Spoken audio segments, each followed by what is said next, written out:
Hey guys, Senior Thesis Bart here with my special video of the day.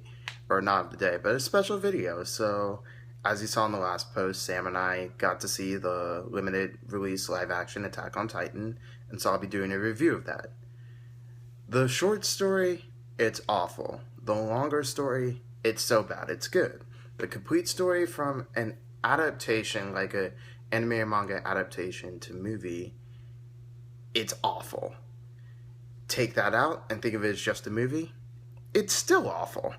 That being said, I would still go see it, mostly, if not, or maybe not see it in theaters, but definitely rent it or find some way to bootleg it or something and watch it with friends because it's a hilarious movie. It's supposed to be dramatic and kind of sad and horror, and it's hilarious. Now, they did make some changes that I thought worked and some that I thought didn't work. What worked was switching it instead of from a kind of pre-medieval era to a post-apocalyptic era. That didn't really affect the story in the long term. They got to use more high-tech guns. They got to use not tanks, but kind of armored trucks and stuff like that, and they made it an interesting setting, so that worked. What also worked on occasions were the character interactions. I think that's actually where the movie shined the most, is when you did get to see the character interactions, especially at the beginning of the film between Armin, Eren, and Mikasa. Those are some of the best. Now, what didn't work was practically everything else, including the character interactions. So the downside to the character interactions are because of the movie and the source material, they tried to make intimate moments feel larger than life and larger than life moments feel intimate, and that didn't work. Like, this is full spoilers. If you've seen the anime, then you pretty much, or read the manga, then you pretty much know everything. There's a scene where Mikasa looks like she's about to get eaten. Spoiler alert, she doesn't. But anyways, she looks like she's about to get eaten, and there's some epic, like, operatic Attack on Titan style anime music going on in the background. And I would have felt the effect would have been so much better. It would have been so much more intimate if they cut the music out and you just hear the voices in the background and the screaming, and it focuses in on Eren. And then afterwards, they still have that music playing when Eren's walking through the town decimated. And it would have just been better to hear the silence of the town or the eerie screaming and burning in the background of the Titans. Another thing about the Titans, they're awful. They're probably the worst part of the movie, and that's saying a lot. Well, anything revolving around the Titans. They're supposed to be creepy, kind of like this uncanny valley, like they're represented in a manga, but they're not. They're not. They're just funny. You just see CGI and you think, oh, Joker smile, and then you hear them laughing, and you're like, well, I'm going to laugh too, because this is so bad it's funny.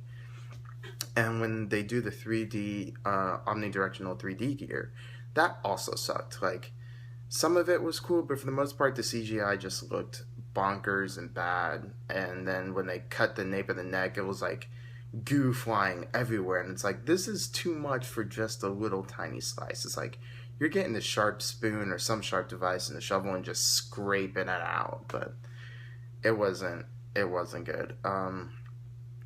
About the characters, they changed a lot of the characters' names and characterizations from their Germanic counterparts to a Japanese version, and that really didn't do anything for me. That made it actually harder to follow, because there's this one dude whose name I can't even remember, who has like an axe, and he's literally like judo throws a Titan, and you're just like, what the crap just happened?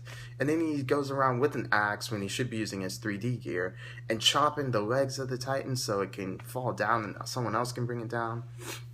It was bad. The bright side to that was Hanji and Sasha were on point. Like, there was no way, it would be hard to mess the character up, so that's not saying much, but they were hilarious. They were probably the best part.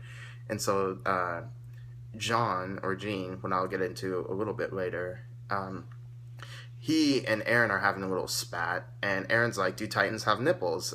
And Gene's like, what the crap? And then it's supposed to be the fact that Gene's never seen a Titan, and Eren has, and then what's her face? Hanji comes in and she's like, Titans have no sexual organs involving nipples. I wish I could tear one apart. And it's just like so hammy, and it breaks the whole moment, and then you love her for it. Now Sasha gets a moment of ship tease with Armin, who is always packing her extra food and bringing potatoes, and it's funny to see them. Uh, Aaron goes from being Aaron's character, I think, got hit one of the worst because they cut out the whole side plot of his parents. Like his parents died when he was young. Now, usually that wouldn't be a problem, except they give no explanation of how they died, how or why they died, and that's a problem because it looks like in part two they're gonna come back and be like, "Oh my gosh, your parents' death was important," and I wouldn't have a problem with that, but I would have liked them to be like, "Oh yeah, my parents were murdered. Unfortunately, I don't remember them." So then you could be like, how and why they're murdered, not just how and why they died. I don't know. It's a little thing that irked me, and it's a bigger thing in the manga because Aaron's mom's death is a giant motivation for him. So him seeing her die, cutting that out just didn't work. And there is a scene also with Armin where, or not with Armin, but about Armin with Aaron and Mikasa, and they're like, a Titan's eating someone, they're like, hey, isn't that Armin's dad? Just kind of like, oh, throwing it out there. Oh, he's losing family too. Join the club. They also don't explain Mikasa's relationship with Aaron, just giving it that the audience will know, and if they don't, if the audience hasn't read the manga or watched the anime, then they're kind of lost as to what their relationship is. They just assume they're friends. Mikasa, yeah, so Aaron, he loses out on a lot of motivation, and that takes away the hate, like the burning hatred of Titans he has, and it doesn't work. It really doesn't work. He needs that hatred. That's what defines him as a character. So they should have kept that. Mikasa also gets shafted, but not in the. Her character also gets very, very skewed, and not in the way I was expecting. From the reviews I've read before and watched before, I expected her to be like, oh, Aaron, whatever, blah, blah, blah, and just kind of weak and pansy. She's still one of the strongest fighters out there, but it's just her character is very, very bland. It's very flat, and you can make debates on whether or not she's like that in the anime or manga, but in this one, it's undeniable. She's a flat character, and it sucks. And her storyline is just weird. The apple is a metaphor. That's all I'm going to say. If you've seen the movie, you'll totally get it. If you haven't, don't worry about it, but the apple is a metaphor. Levi gets replaced with a character called Tsukishima, I think, or I'm Shikishima, I think. Tsukishima is a character from Bleach. Shikishima. And you'll actually be happy for the replacement, because if they went with the name Levi in this movie, fans would be rioting in the streets. Shikishima is a grade A buttface. Like, he's just a total jerk. Like, he does things to break dramatic moments that are supposed to be apparently funny, and he's just being a jerk about it.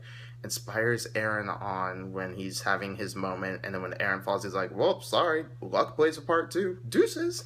And he's just a jerk all throughout. And so I was a fan of the fact that he was a jerk, but I still hate his character. So he's a character I'd say I like to hate, but it doesn't make him good. There's no Irwin, no Pixis. They replaced it with this generic pro-government standard military person who was also kind of a jerk at times, but that's a story for another day. Now with the last little remaining time, well, Armin also, again, doesn't get character development, but that's because he's like, in this point in the story, he's not a major character. He's the explanation dude, so that makes sense. But for one of my favorite characters that majorly got shafted was John, as I've been mentioning. And mostly because at this point, he's a jerk, but he's a jerk who knows what he wants to do. And he's like, I don't want to fight Titans, I'm here to pass. In the anime and manga, he is. And this, they just made him a jerk for the sake of being a jerk. And his kind of moment, because they took out so many characters, including Marco, he doesn't get the character development he needs to actually become a full-fledged character. Like, he doesn't evolve past that into a great leader. He has no motivation to. They just made him as a grade A jerk in the show, or in the movie, to kind of foil Aaron, who's usually wrong in the anime. But anyways, that's my spiel on Attack on Titan. If you've seen it, what did you think? Like, comment, subscribe, do all the socials, and this is Senior Thesis Bart signing off.